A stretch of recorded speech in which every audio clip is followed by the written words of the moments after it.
اگر منافق اور وہ لوگ جن کے دلوں میں روگ ہے اور جو مدینے کے شہر میں بری بری خبریں اڑایا کرتے ہیں اپنی حرکتوں سے باز نہ آئیں گے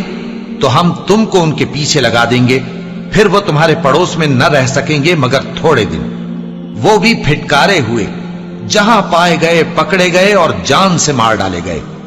جو لوگ پہلے گزر چکے ہیں ان کے بارے میں بھی اللہ کی یہی عادت رہی ہے، اور تم اللہ کی عادت میں تغیر و تبدل نہ پاؤ گے۔ لوگ تم سے قیامت کی نسبت دریافت کرتے ہیں کہ کب آئے گی، کہہ دو کہ اس کا علم اللہ ہی کو ہے، اور تمہیں کیا پتا، ہو سکتا ہے قیامت قریب ہی آ گئی ہو۔ بے شک اللہ نے کافروں پر لعنت کی ہے اور ان کے لیے جہنم کی آگ تیار کر رکھی ہے،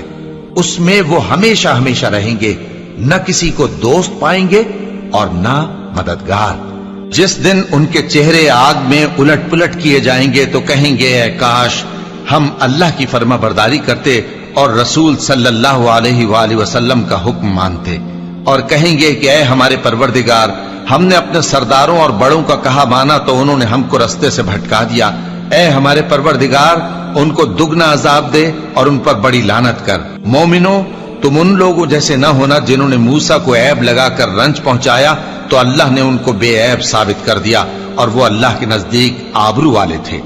مومنو، اللہ سے ڈرا کرو اور بات سیدھی کہا کرو، وہ تمہارے سب کام سنوار دے گا اور تمہارے گناہ بخش دے گا، اور جو شخص اللہ اور اس کے رسول صلی اللہ علیہ وآلہ وسلم کی فرمانبرداری کرے گا تو بے شک بڑی مراد پائے گا۔